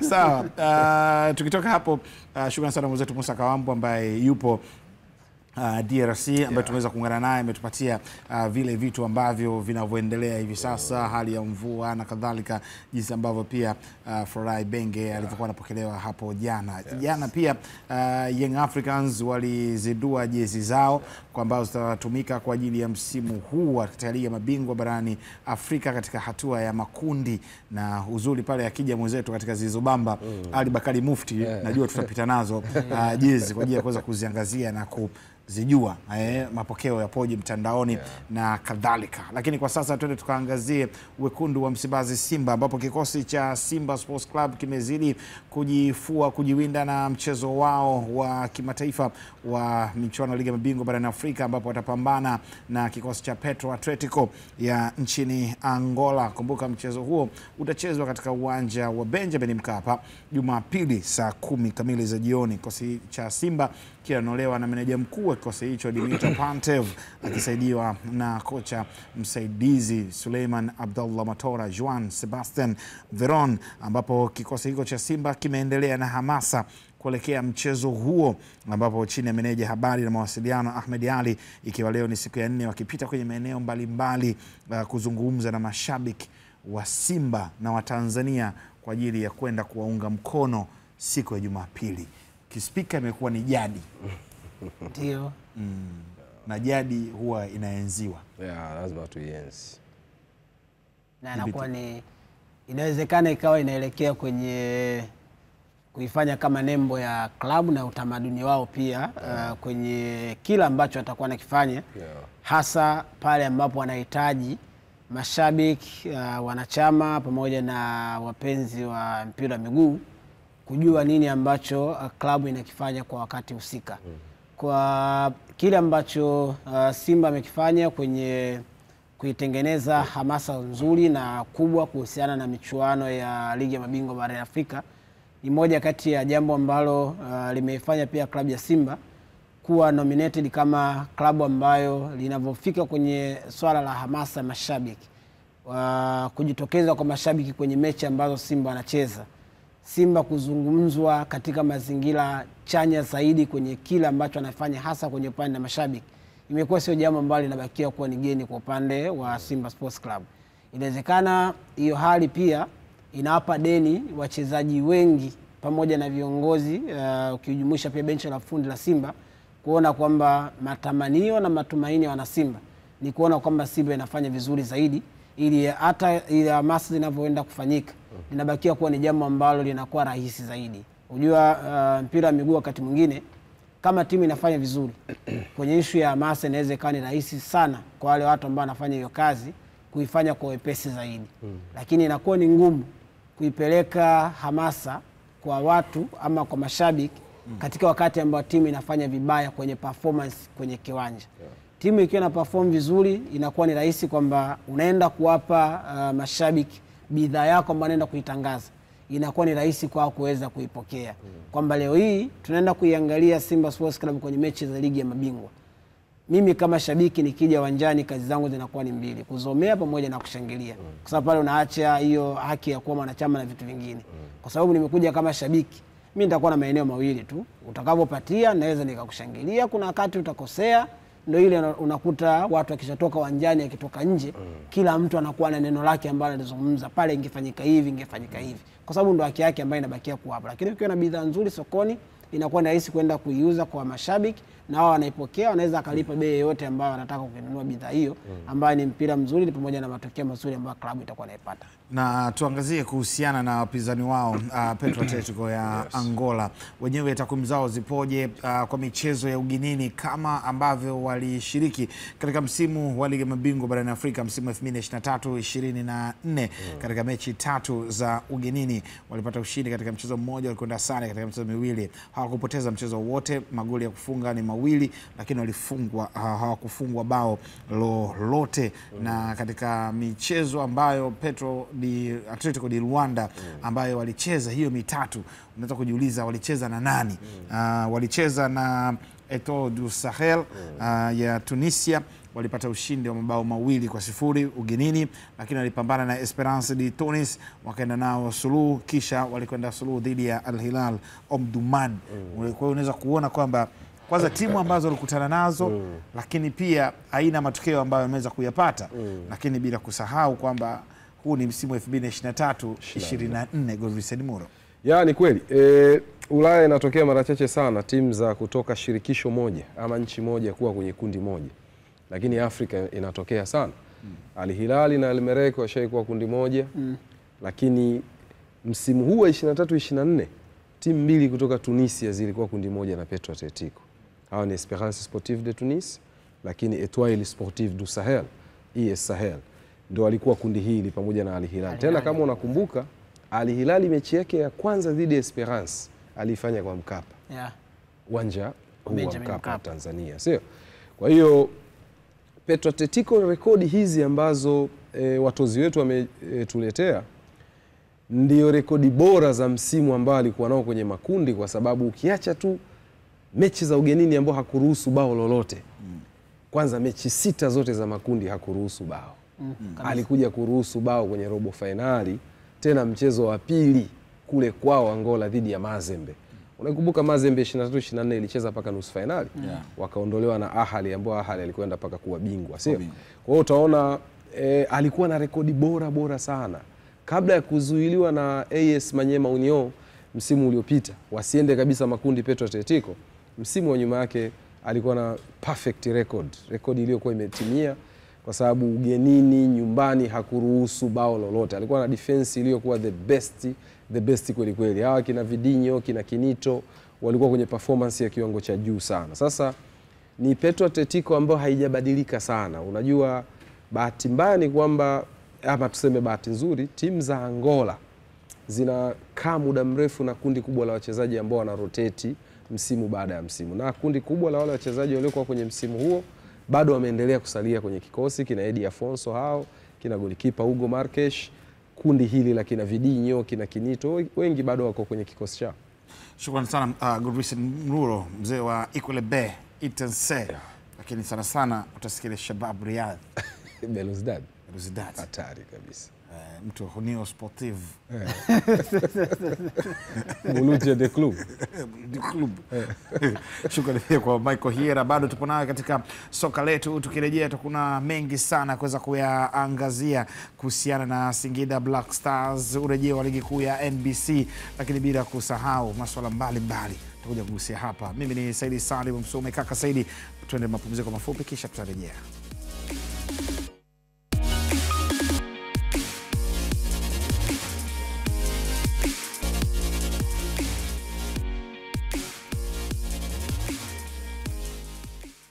Asante sana kwa kuendelea kuwa nasi. Hii ni Viwanjani, baba vipindi vyote vya michezo hapa nyumbani Tanzania. Kwa wakati huu hapa bado tuna mengi sana ya kuweza kujuza. Mimi ni Saidi Salim Msume, nipo pamoja na Michael Hiera pamoja na Godwin Muro. Jambo jema kabisa hili. No. Unaitwa nani? Awache. Mpe half time. Umetoka wapi? Mpe half time. Rafiki yetu sana. Ambaye mapumzika kidogo. Mpe half time. Mwenyewe sitaki kulivaa. Decide. Umekula? Kwenye break bado umekula? Sawa. Tuweza kuangazia kwa Azam, mwakilishi wetu wa Tanzania ambao wapo DRC, lakini mwisho siku Singida Black Stars wenyewe wapo Algeria, ambapo kikosi hicho kilifunga safari kutoka Tanzania na kuelekea katika mji wa Algiers nchini Algeria, ambapo kwa ajili ya kupambana na Shabab Riyadh Belouizdad kwenye mchezo ambao utataraji kuchezwa Jumamosi saa 4 kamili za usiku kwa saa za hapa nyumbani Tanzania, ambapo mwenzetu Khalibu Mzinga yupo mjini Algiers na hii ni taarifa yake.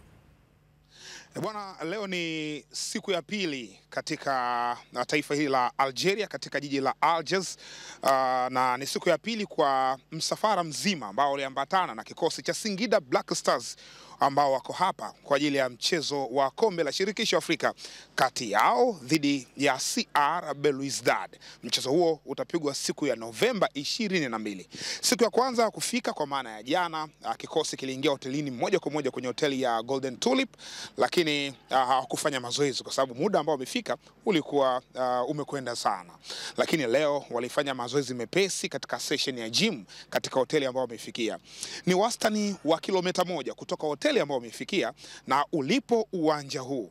Ni uwanja mdogo kabisa, lakini ndio uwanja ambao wanautumia Black Stars Singida kwa ajili ya kufanyia mazoezi kwa kipindi hiki kwa kuelekea katika mchezo wenyewe dhidi ya Belouizdad. Na nyuma yangu ni kikosi cha Singida Black Stars wakiwa wanafanya hayo mazoezi chini ya usimamizi wa kocha wao mkuu Miguel Angel Gamondi. Gamondi ni kocha ambaye anaifahamu vizuri Algeria. Tayari alishakuwa kocha hapa akiwa na kikosi cha CR Belouizdad katika vipindi viwili tofauti, lakini kama haitoshi ameshawahi kuja Algeria akiwa kama kocha wa kikosi kingine dhidi ya CR Belouizdad, ilikuwa dhidi ya Young Africans na alipoteza hapa mabao 3-0, lakini walifanya vizuri katika mchezo wa pili ambao ulichezwa katika uwanja wa Benjamin Mkapa pale Dar es Salaam, na Young Africans wakafanikiwa kutinga hatua ya robo finali, wakaenda kutolewa dhidi ya Mamelodi Sundowns. Kwa hiyo ni kocha ambaye anafahamu vizuri juu ya kikosi hiki cha CR Belouizdad. Belouizdad yenyewe ni moja ya klabu ambayo kwa hapa Algeria wanaiona kama timu ya kizazi kipya, kwa sababu ni timu ya miaka mingi lakini ilikuwa ikifanya vizuri hasa kwenye karne ya 20, yani chini ya miaka ya 1900 kushuka huko chini. Lakini kwa wakati huu wa 2000 kuja huku juu, kwa maana ya karne ya 21, wamekuwa wafanyi vizuri kwa kipindi kirefu tangu mwanzoni mwa 2000 mpaka 2019 na 20 walipoanza kuchukua taji la ligi kuu ya Algeria, na walichukua kwa misimu minne, hali ambayo imewafanya kuwa timu ya pili kwa ubora hapa Algeria kwa kubeba mataji mengi ya ndani, ukilinganisha ya kwanza ikiwa ni JS Kabylie ambao wao ni wapinzani wa Young Africans. Wakati huu mazoezi yakiwa yanaendelea pale, lakini kwa kile ambacho kinaendelea, inaonekana wachezaji hamasa yao ni kubwa, kama ambavyo tumepata nafasi ya kuzungumza na afisa habari wao tangu kwenye mpango mzima wa safari ilivyokuwa mpaka kufikia hapa. Ukiangalia ari ya wachezaji ni kubwa kwenye mazoezi haya, lakini mchezo huu utapigwa siku ya Jumamosi kwa maana Novemba 22, ila Novemba 21 kwa maana ya Aljuma, siku ya Ijumaa, ndio siku ambayo kikosi hiki kitafanya mazoezi yao ya mwisho katika uwanja wa Nelson Mandela. Uwanja ni mgeni, ni uwanja mpya ambao umefunguliwa rasmi mwaka 2023. Ni uwanja wa timu ya taifa ya Algeria, lakini ndio uwanja ambao CR Belouizdad wanakwenda kuutumia. Ikumbukwe Algeria kuna viwanja vingi, na uwanja wao mkuu ni uwanja wa Jules V 1962, ikiwa ni tarehe ya uhuru kwa Algeria. So mazoezi yanaendelea hapa, lakini siku moja kabla mchezo tutaenda kufanyia mazoezi katika uwanja huo, na sisi tutakuwepo kwa ajili ya kukuhabarisha. Endelea kusalia nasi kwa ajili ya kuendelea kupata updates zinazoendelea zaidi kutokea hapa Algiers. Mimi ni Gharib Mzinga, nyuma ya kamera ni Conrad Kashasha. Shukrani sana Gharib Mzinga, Kilwa Finest akiwa Algiers hapo, timu ikiwa inafanya mazoezi, lakini pia urejeo kujiunga kwa Miguel Angel Gamond ambaye alikuwa Misri. Kwa hiyo Algeria na Misri unaunganisha fights, wakina Masalanga pia Habibu Ugego na Khalid Habib Idi na wenyewe pia ni sehemu ya kikosi. Matayarisho muhimu dhidi ya Shabab Riyad Belouizdad, wakina Abdullah Meziane Bentahar. Mtu sana. Mtu kweli kweli. Lakini kumbuka Algeria yao kina Soufiane Bayazid. Kina Bayazid. Ayman Mahious. Lakini bado wana kiungo wao Abderraouf Benguit. Benguit. Kama unakumbuka wakati wanaifunga Young Africans 3-0, na wao wanakuja kufungwa huku na Young Africans 4-0. Moja ya mabao alifunga Benguit, alifunga Meziane pia kwenye mchezo ule.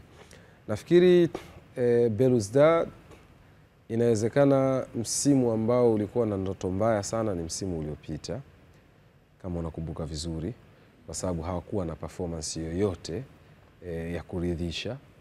Lakini zaidi sana misimu 4 iliyopita yote wamecheza hatua ya makundi ya Champions League.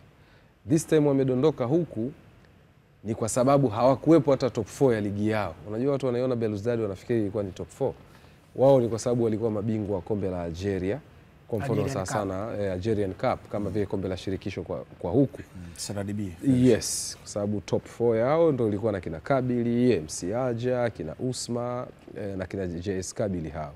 Kwa hiyo utaona kwa maana ya ubora wa Belouizdad, bila kujalisha hii misimu miwili wamekuwa na performance ipi, bado inabakia kuwa ni timu ngumu na timu iliyowekeza kwa kiasi kikubwa sana. Yupo Sid Ramovic ambaye alipita hapa katika ligi yetu akiwa na Young Africans, alihudumu kwa muda mfupi.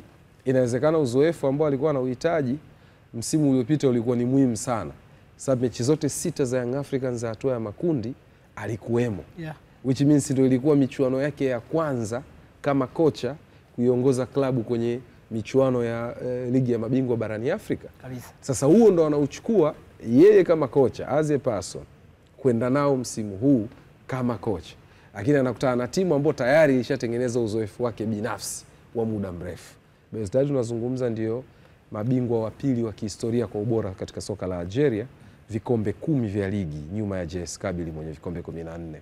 Kwa hiyo uwekezaji wao ni mkubwa, lakini wachezaji wengi wa kikosi cha Belouizdad ni kundi lile ambalo limerotate ndani ya misimu mitatu. Mabadiliko machache yamefanyika kutoka kwenye benchi la ufundi, lakini Singida Black Stars anakwenda akiwa na vitu viwili muhimu kwake. jina lake inawezekana ni jina changa. Ndio kwa mara ya kwanza laingia katika michuano barani Afrika kwa maana ya jina la Singida Black Stars. Lakini ana materials mbili ambazo zinaingia pale kama wazoefu wa michuano barani Afrika. Materials za wachezaji, rasilimali watu ndani ya kiwanja, material ya benchi la ufundi, unazungumza Gamondi na Musa Ndao katika benchi la ufundi. Hizi ni engo mbili muhimu sana kwa Black Stars ukilitoa jina lake kama title ngeni kwenye michuano. Kufika tu hatua hii ya makundi ni statement. Ni jina dogo kwa maana ya uchanga ndani ya soka la Afrika, lakini limebebwa na watu wazito. Ndio maana kama unakumbuka tulizungumza wakati wa mchezo dhidi ya Rayon Sport. Inawezekana Rayon alipokuwa analichukulia jina la Singida Black Stars, unalichukua kwenye weight ya kawaida. Lakini ile jina limebeba watu wa aina gani, unagundua wana weight kubwa.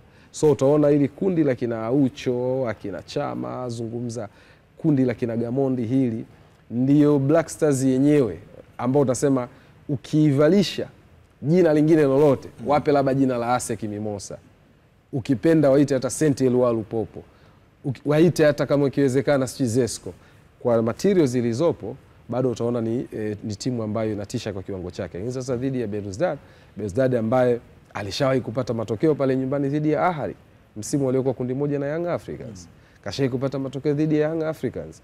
Kwa hiyo Belouizdad ndani ya ardhi ya Algeria dhidi ya opponent yoyote barani Afrika, achana na Black Stars, mlete Mamelodi, mlete Ahly, mlete Esperance, bado ata experience joto la Afrika halisi. Kwa hiyo unaweza kaona bado Black Stars ana kazi ya kwenda hakikisha anakuwa na discipline kama timu ya pili kwenye mchezo, bila kujalisha material gani unazo ndani ya kiwanja.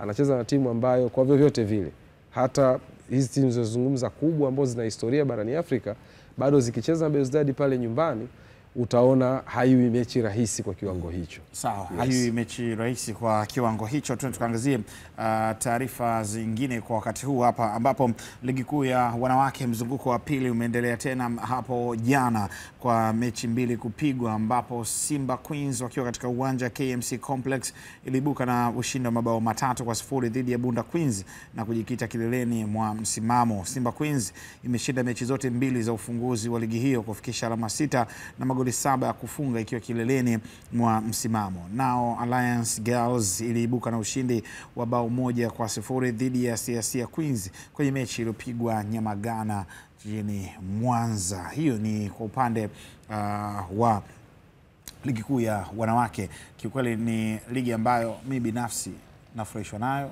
nakoshwa nayo, na hususan Azam TV kuweza kuonyesha, inatoa mwanga kuweza kuona vipaji zaidi ya mechi zikiwa zinafanyika, kwa baadhi ya mechi kuweza kuchezwa. Imekuwa ni jambo la kuvutia sana ushindani ambao uliopo. Tumetoka kuangazia JKT Queens kutoka ligi ya mabingwa barani Afrika wakiishia hatua ya makundi, lakini jinsi ambavyo timu zimeweza kufanya usajili, Simba Queens, Yanga Princess, JKT Queens, ushindani ulikuwa mkubwa sana. Michael Hiera, umezitaja timu tatu ambazo kwenye soka la wanawake ndizo ambazo zinaoneshana msuri kwamba nani ambaye anaweza akawa yuko juu zaidi.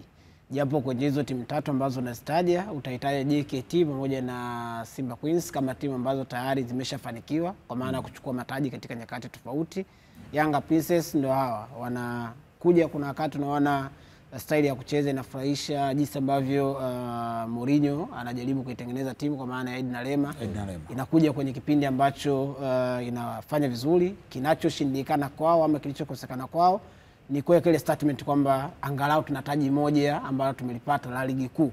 Ukiachilia mbali kile ambacho walifanikiwa kupata kwenye ile michuano ya Samia ambayo ilifanyika Arusha, lakini huko kwenye michuano ya ligi kuu ya wanawake bado hawajajitengenezea ule utawala kwamba nao ni washindani wa 100% kwa maana ya kushindania taji. Simba Queens ambao jana ametoka kushinda dhidi ya Bunda Queens. Hii ni mechi ya pili kwenye msimu huu. Baada ya mechi ya kwanza dhidi ya Bilo wanapata ushindi mzuri kabisa, magoli 4-0. Mechi ya pili pia ambayo anaenda kucheza dhidi ya Bunda Queens wanakwenda pia wanapata ushindi wa magoli 3-0. Maana yake ni kwamba unaweza kuona wameanza msimu katika kipindi ambacho unaona jinsi ambavyo wamekuwa bora kwenye eneo la kushambulia. Namba zina support kile ambacho wamekifanya kwa maana kufunga magoli 7, lakini unaona ubora ambao wameutengeneza kwenye eneo la kuzuia, hawajaruhusu goli mpaka sasa hivi. Ukiangalia kwa mfano mechi ya jana ilikuwa ni mechi ambayo first half unawapongeza Bunda Queens kwa kuwa na mpango mzuri kwenye kuzuia. Hata aina ya goli ambalo walifungwa, unaweza kuona mpira wa kwanza ambao ulipigwa baada ya kukosea kwenye eneo la kulinda, mlinda mlango alijaribu kuattempt kuokoa ule mpira. Follow up ya walinzi kwenye kufanya clearance ya mpira ule kuondosha ilikuwa ni jambo ambalo walinzi hawakuwa aware na kile ambacho kilifanyika pale. Inawezekana ikawa ni jambo ambalo hata mwalimu akirudi kwenye uwanja wa mazoezi inawezekana rahisi kulirekebisha kosa la namna ile, au wakati mwingine pia wachezaji wenyewe wanaweza kurekebisha bila mwalimu kutumia nguvu, kwa sababu ile ni moja kati ya principle ya muhimu kabisa ya mlinzi yeyote wa mechi ya mpira miguu, kwamba chochote ambacho kinatokea kwenye eneo la kuzuia, ikitokea mlinda mlango ameshafanya save ya kwanza, ameuzuia mpira wa namna ile, mtu wa pili wa kureact sio tena goalkeeper. Mlinzi unatakiwa kwenda kureact kufanya clearance ya kuondosha ule mpira kwenye ile eneo. Lakini unaona jinsi ambavyo second half utampongeza Musa Hassan Mgosi, kwa sababu alikuja kuongeza mpango mwingine mzuri zaidi wa jinsi gani ambao wanatakiwa kwenda kupeleka pressure kubwa zaidi kwenye lango la Bunda Queens, ili aweze kuongeza namba ya watu kwenye eneo la kushambulia, lakini pia aongeze njia ya kuweza kufungua pattern za timu ambayo imekubali kuwa timu ya pili kiwanjani kwa 100%. Kwa sababu Bunda Queens wao walichokifanya, walikubali kwamba sisi hatuwezi kushindana na Simba kwenye maeneo mengi, labda kwenye quality ama kwenye jinsi ambavyo wao wanaweza akawa wanafanya matendo mengi ya kibunifu na kimbinu kiwanjani. Tunatumia njia gani? Tukubali kwamba sisi tutakuwa tupo kwenye eneo la low block, tukisogea sana kwenye eneo la mid block hapa katikati, lakini hatuwezi kwenda kuwafanyia pressing kuanzia juu. Sasa timu ya namna hii ambapo unaenda kucheza nayo, mwalimu wa timu pinzani ambao unakuwa kama timu ya kwanza, unakuwa na kazi za ziada kuona unafunguaje kwanza zile pattern zao za kiuzuiaji ambazo wameziweka, kwa sababu wao wamekubali kwamba sisi tutakaba muda mwingi. Usipokuwa na watu ambao technical ability yao ni kubwa kwenye kufungua hizo pattern, au wewe pia una njia kubwa ya kuweza kuchagua sehemu gani hasa ambayo unaweza kaenda kuioverload ili nipate hiyo faida, inaweza ikawa ni ngumu kwa kupata goli, na mwisho siku unamaliza mechi unasema ilikuwa ni mechi ambayo tunaongoza possession kwa asilimia zaidi ya 80, lakini hatujapata goli. Kwa nini hujapata? Ni kwa sababu wewe pia ukuwa na njia sahihi pengine ya kufungua hilo zoroke ambazo wapinzani walikuwa wameziweka. Lakini so far so good, unaweza kuona kuna kitu kizuri ambacho kimeongezeka. Simba Queens kwa hizi mechi mbili bado tuje waona akicheza dhidi ya Yanga Princess, hawajicheza dhidi ya JKT Queens. Labda tuliona katika ile kwenye zile mechi za ngao ya jamii, lakini huko ni sehemu nyingine tofauti ambayo ni point accumulation. Tunahesabu utavuna alama ngapi mwisho wa msimu.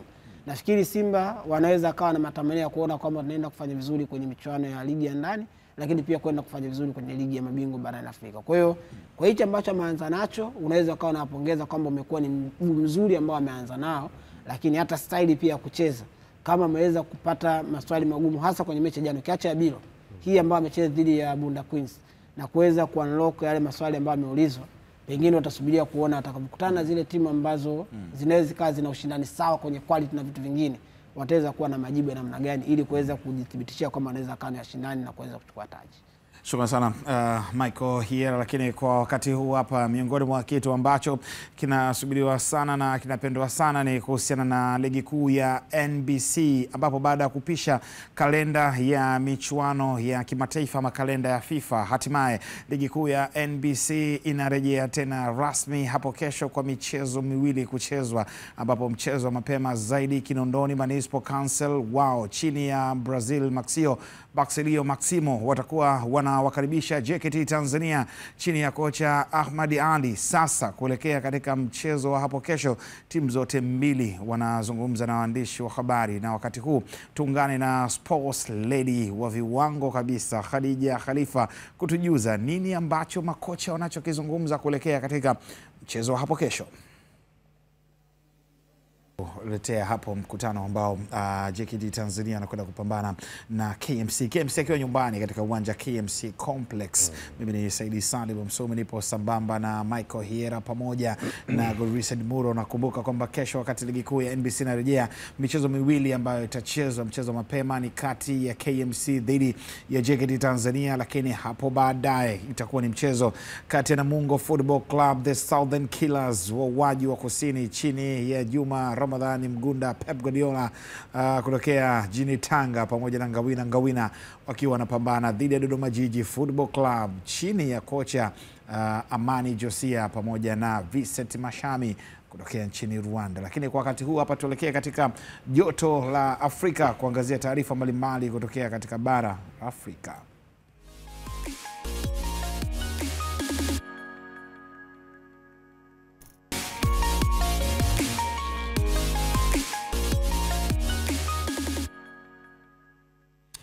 Usiku ulikuwa unasubiriwa kwa hamu kubwa kujua ni nani ambaye atatoa tuzo ya mchezaji bora wa Afrika ikaweza kufanyika hapo jana na kuonyeshwa mubashara na kisimbuzi chako cha Azam TV kupitia Azam Sports 1 HD, ambapo nyota Achraf Hakimi anaitumikia klabu ya Paris Saint-Germain, wazee wa Parc des Princes ya nchini Ufaransa, aliibuka kuwa ni mchezaji bora wa kiume kwa kuwashinda Victor Osimhen anayeitumikia timu ya Galatasaray ya Uturuki pamoja na Mohamed Salah anayechezea Liverpool ya nchini England. Kumbuka Achraf Hakimi amekuwa na msimu bora akiwa na PSG ambapo imewezesha kushinda ubingwa ligi kuu ya nchini Ufaransa Ligue 1, lakini bila kusahau PSG walitoa ubingwa wa UEFA Champions League msimu 2024-25. Sambamba na hilo pia aliwezesha timu ya PSG kufika fainali katika fainali za kombe la dunia ngazi ya club. Ni tuzo ambayo kwa macho ya wengi unasema big yes kwa Hakimi. Haina maswali mengi sana ya kwa nini Achraf kuliko Victor Osimhen ama kwa Mohamed Salah. Kwa nini? Kwa sababu ya kile ambacho kimeonekana kwenye hali ya kawaida, kwenye performance yake ambayo amekuwa nayo. Amekuwa ni mmoja kati ya wachezaji ambao wamekuwa kwenye kiwango kizuri sana. Amepata game time ya kutosha kwenye klabu yake ya PSG kwenye mashindano ambayo ameyataja hapo, ambayo ameongoza ama amesaidia timu yake kupata mafanikio hayo, kwa maana ya kutwaa taji la ligi ya Ufaransa kwa maana Ligue 1, lakini pia kufanya vizuri kwenye michuano ya UEFA Champions League ambapo walimaliza kama mabingwa kwenye ligi ya mabingwa barani Ulaya, lakini pia kwenye kile ambacho alikifanya kwenye FIFA Club World Cup plus kile ambacho alikifanya akiwa na national team. Amekuwa na wakati ambao umebakia kuwa ni mzuri.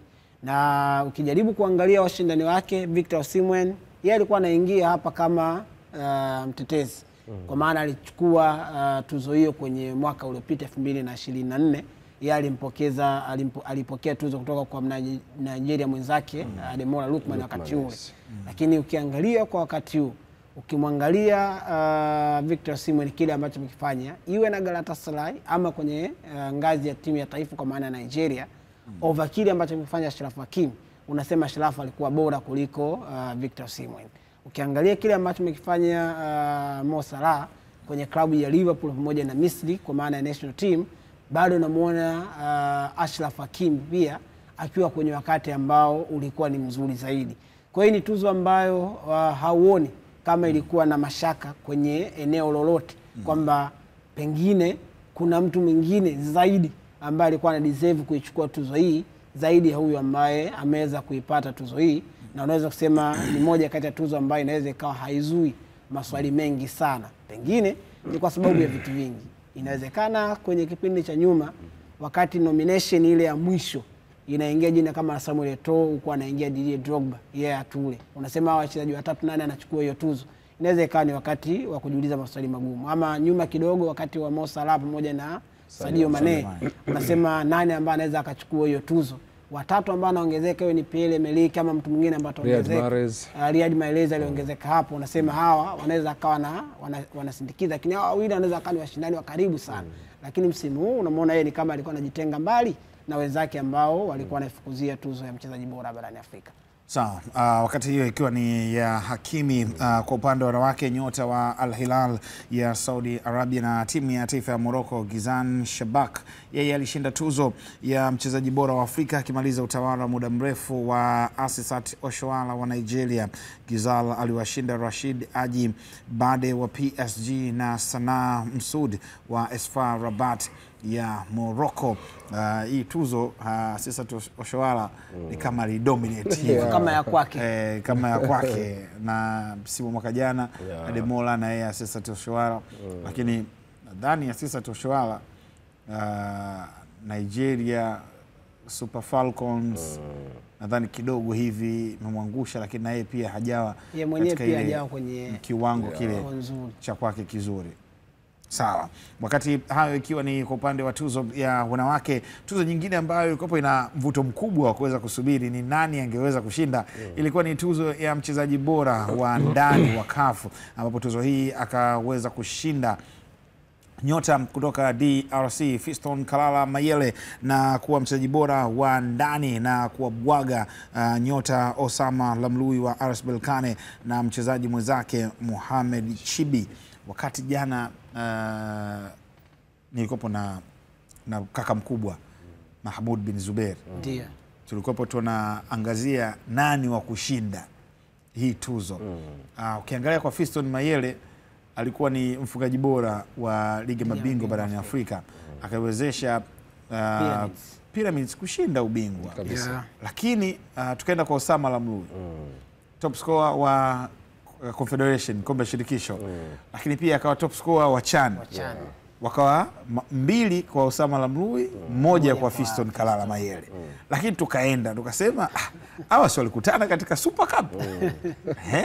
Kwenda kwenye Super Cup Pyramids akaifunga RS Berkane na mtu aliifunga Berkane ni Mayele. Kwa hiyo tukakuta kwamba hapa ngoma ni 2-2. Kwa hiyo nani ataenda kuchukua? Kacha ubao lakini uzuri title ya tuzo ilikuwa inajieleza Interclub.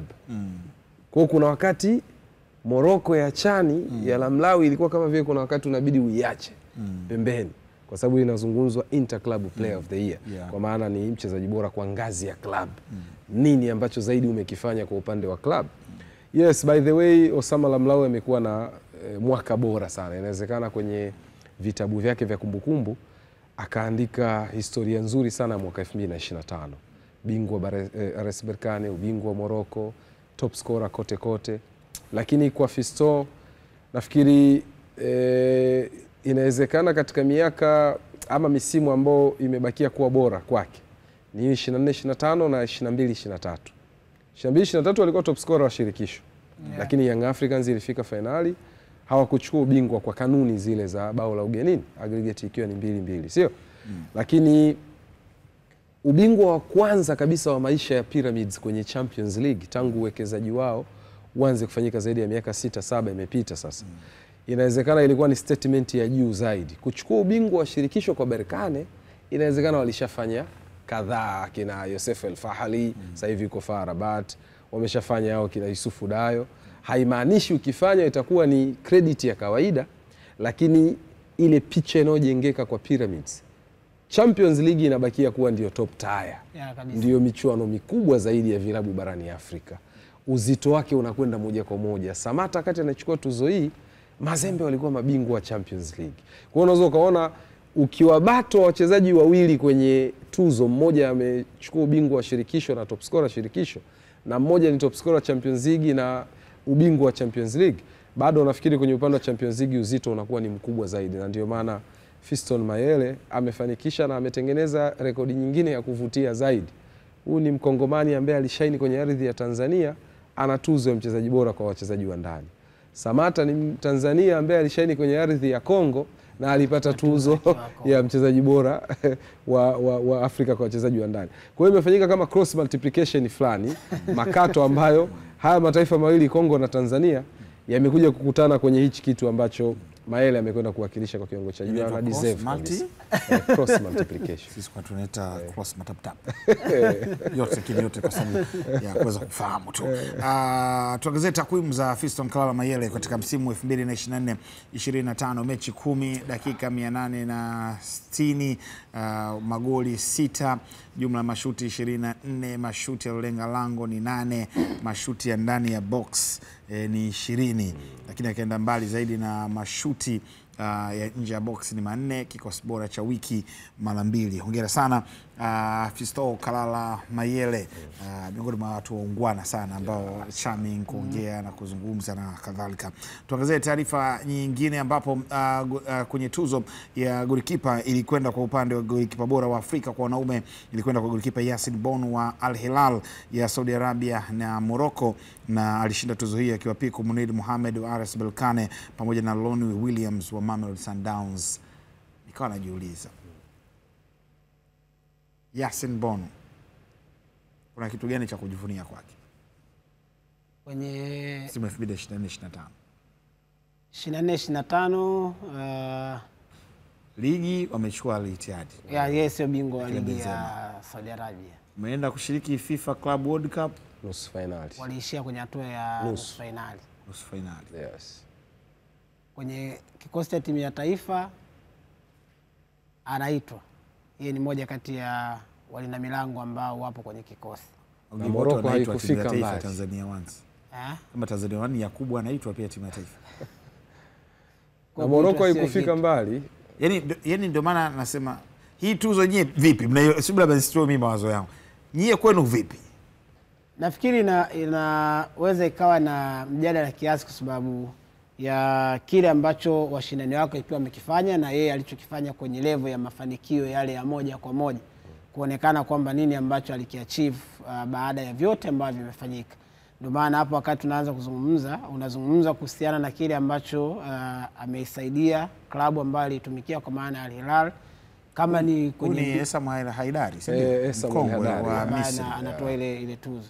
Sasa ukiangalia kwenye kile ambacho alikuwa amekifanya kwenye ngazi ya klabu, kwa mfano yeye akiwa na Al Hilal klabu yake ikifanikiwa kuwa ni bingwa, lakini Ronen Williams akiwa na Mamelodi Sundowns yeye ni bingwa wa ligi ya Afrika Kusini na finali ya Champions League, finali pia ya ligi ya mabingwa Afrika, na baada yake alipoteza dhidi ya Pyramids, lakini alifika kwenye mechi ya finali dhidi ya Pyramids. Tukirudi kwenye kwa Munir ni bingwa, Mohamed bingwa wa kombe la shirikisho, lakini alikuwa pia kwenye kikosi cha michuano ya CHAN ambao pia alifika hatua ya finali kwa maana ya kuchukua ubingwa pia kwa ujumla wake. Yasin Bonu inaweza ikawa na maswali mengi kwamba kwa nini yeye inabakia kuwa hivyo, kwamba kwa nini ameweza kuchukua hiyo tuzo. Pengine kwenye kigezo cha golikipa bora wa mashindano, mara nyingi kwa mfano kwenye ligi ya Tanzania unakuwa ni mjadala mara nyingi kwamba utaangalia nini, utaangalia saves ambazo amezifanya ama utaangalia clean sheet ambazo amezipata kwenye mechi ambazo amecheza. Kwa kigezo ambacho mara nyingi kimekuwa kikitumika kwenye ligi ya Tanzania, let's say ni kigezo cha golikipa ambaye ana clean sheet nyingi over wengine ambao amecheza. Inawezekana kwa Yasin Bonu pia naye alipigiwa hesabu ya mechi ambazo amecheza, kile ambacho amekipata kwa maana mechi ambazo ziliruhusu magoli over hao wengine ambao nao pia walikuwa kwenye ligi za kwao. Sawa, tutoke hapo tuangazie tuzo zingine kwa haraka. Kwa upande wa tuzo ya kocha bora wa Afrika, Bubista kutoka Cape Verde alishinda tuzo hiyo akiwa piku Mohamed Duhabi wa Morocco chini ya umri miaka 20 na Walid Legai wa Morocco timu ya senior teams. Wakati hiyo kocha huyo hongera sana, kafanikisha timu ya Cape Verde kufuzu kombe la dunia kwa mara ya kwanza. Wewe sio Yasin Bonu, wewe umestahili. Wewe umestahili. Sawa, lakini tuzo nyingine kombe la dunia, baada ya kutoa kombe la dunia kwa vijana chini ya umri wa miaka 20, nao Morocco imetoa tuzo ya timu bora ya mwaka kwa wanaume barani Afrika. Morocco chini ya umri wa miaka 20 ilishinda dhidi ya timu kubwa za Morocco pamoja na Cape Verde. Kwa hiyo kila laheri, wakati klabu bora ya mwaka ni Pyramids, timu bora ya wanawake ni Nigeria au ni washindi wengine. Tutoke hapo katika usiku wa tuzo, tukaangazie taarifa zingine ambapo utamu na uhondo wa ligi ya mabingwa barani Afrika unataraji kuendelea tena kesho, kuanza kwa hatua ya makundi, ambapo mchezo mapema zaidi kesho ni mchezo kati ya Al Hilal ya kutoka Sudan ambao watatumia uwanja wa Mahoro kupambana na kikosi cha MC Alger. Mechi hiyo ambayo itaanza majira ya saa 10 kamili za jioni. Mchezo huo utaonyeshwa mubashara kupitia kisimbuzi chako cha Azam TV kupitia Azam Sports 2 HD vizuri kabisa kwa ajili ya kuweza kupata uhondo huu. Mechi nyingine tena tamu zaidi, Roland Mokoena Roland Mokoena dhidi ya Laurentiu Aurelien Regecamp, miongoni mwa makocha wenye profile kubwa sana barani ya Afrika. Esperance Sportive de Tunis, unakumbuka, ni miongoni mwa vilabu vikubwa ambao wamekupita tena kwa mafanikio makubwa. Bahati nzuri tulikuwa wote tukishuhudia michuano ya Kagame pale uwanja KMC, tulimuona alikuja na Al Hilal. Wakati tu Jean Florai Benge anasaini Azam FC, Al Hilal walimwaga pesa zao kwa Rege Camp, na kuna mabadiliko makubwa yamefanyika kwenye kikosi chao, hasa maingizo ya wachezaji muhimu wa kukiongezea nguvu ama charge kikosi cha Al Hilal. Umemwona Petrus yule Namibia, sio? Tumemwona kwa maana ya Jean-Claude Girumugisha msimu wake wa pili. Ameongezeka pia Ande kwenye eneo la kushambulia yule. Of course, Demilare and Sunday Demilare kutoka Nigeria, miongoni mwa strikers ambao wameongezwa kwa sababu ya yale yanayomkuta kapteni Mohamed Al-Rahman. Ni kama vile kwa sababu ya umri na kazi kubwa aliyofanya kwa muda mrefu, anakuwa na ile prone to injury, anaingia kwenye majeraha mara kwa mara. Kwa hiyo Sunday Demilare ameongezeka pale. Lakini kuna kijana kutoka Liberia, kama unamkumbuka vizuri, Kingsley ambaye juzi ametoka kwenye majukumu ya timu ya taifa. Wote wawili wale ambao wametoka kwenye timu ya taifa ya Liberia kabisa, ambaye ameingia pale na anafanya vema, ambaye ni kitu kingine muhimu kimeongezeka kwa Al Hilal. Kwa hiyo unawaona ukipiga na kikosi cha Sudani kilichofika nusu finali ya CHAN kikaenda kikapoteza kwenye mshindi wa 3 dhidi ya Senegal, utaona kundi kubwa la wachezaji wale, kina wale Eldin Khidiri, kina Salah Eldin, na wachezaji wengine bora sana wa ndani ya Sudan bado wapo ndani ya Al Hilal. Kwa hiyo one of the best, na bahati nzuri ni kwamba msimu uliopita Al Hilal alikuwa mbabe kwa sababu walikutana kwenye kundi moja, MC Alger na Al Hilal, na ndio waliokwenda wote katika hatua ya robo finali. Al Hilal alikuwa mbabe kwa sababu hata mechi ya Guyanini pale Algeria, Al Hilal alipata matokeo ya ushindi. So wote game, miongoni mwa game bora sana za weekend hii. Najua kesho tutakuwa tuna muda wa kuweza kuichambua hii game kiufundi zaidi, tactical analysis kwa ajili ya kuelekea mchezo wenyewe ambao utaanza kuchezwa saa 10 kamili za jioni. Tunamaliza na hii ambapo mlinzi wa Mamelodi Sundowns aka Brazilians Masanda Wana, Yellow Nation the sky's limit, Grant Kekana amesema bado ana kiu ya kushinda taji la ligi mabingwa barani Afrika kwa msimu huu baada ya msimu uliopita kushindwa kulibeba taji hilo mbele ya Pyramids ya Misri. Kekana amesema bado ana matamanio makubwa ya kushinda taji hilo, kama timu wanatamani kubeba taji hilo kwa sasa kama wanavyoshinda taji la ligi kuu la Afrika Kusini, basi iwe hivyo kwenye ligi mabingwa barani Afrika. Mamelodi Sundowns Masanda Wana chini ya Miguel Gattuso inashika nafasi ya kwanza kwenye msimamo wa ligi kuu ya Afrika Kusini wakiwa na alama 25 baada ya kucheza michezo 12, huku wameshinda michezo 8, wakipata sare katika michezo 4 na kupoteza mchezo mmoja. Michezo 13 wamecheza mpaka sasa, na ujio wanapata faida ya urejeo wa nyota Ikram Reyners katika kikosi cha Mamelodi Sundowns. Kekana na kiu ya kufikia ya kina Onyango ambaye bado yupo, wakina Hemfro Kekana, wakina walikuwepo pia kama Biliat, Leonardo Castro, wakiunda ile Mamelodi Tam ya 2016.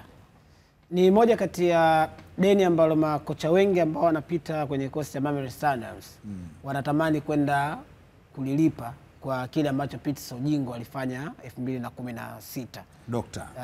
Dr. Pitso Mosimane. Hapa katikati umeona jinsi ambavyo timu imepambana kwa kiasi kikubwa, inafika kwenye hatua nzuri, performance inakuwa nzuri, lakini hawafanikishi lile jambo la mwisho kwa maana ya kutoa taji lenyewe. Wanaweza kana performance kwenye mechi nzuri ambazo unasema hii ni mechi ngumu kwa Mamelodi, lakini wanapokwenda kuiapproach wanafanikiwa, lakini mwisho wa siku inaishia njiani. Msimu uliopita inawezekana alikuwa analikaribia zaidi taji la ligi ya mabingwa barani Afrika, lakini wakakutana na ubora mkubwa ambao Pyramids walikuwa nao na fomu ambayo ilikuwa ni nzuri kabisa kutoka kwa Pyramids, wakashindwa kuchukua ile taji. Inawezekana wenyewe lile jambo likawa linaumiza zaidi. Sasa kuiona kauli ya mtu ambaye ni mzoefu kama mtoto akishua Grant Kekana anakuambia kwamba nataka kufanya vizuri kwenye msimu huu, inawezekana ikawa ni kitu ambacho wenyewe wanazungumza pia hata kwenye vyumba vya kubadilisha nguo, hata kwenye training grounds, kwamba natakiwa kufanya zaidi ili tutakapokuja kuuliza kwamba hii miaka 10 mlifanikiwa nini tena baada ya kufanya hivyo 2016, isije ikawa kama ilikuwa ni fluke afu baada ya hapo nyinyi mmebakia kuwa ni timu ya kawaida.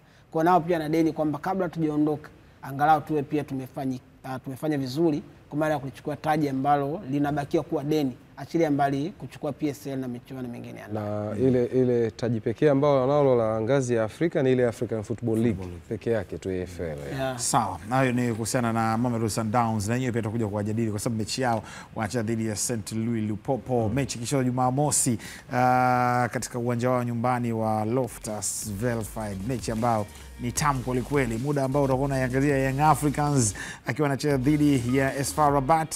Upande wa pili tena utakuwa unaiangalia Mamelodi Sundowns dhidi ya St. Louis Lupopo, mechi nyingine tamu ikichezwa Afrika Kusini. Shukrani kwa Michael Hiera, kijana kutokea Mbinga, kocha mwenye levels ya FIFA.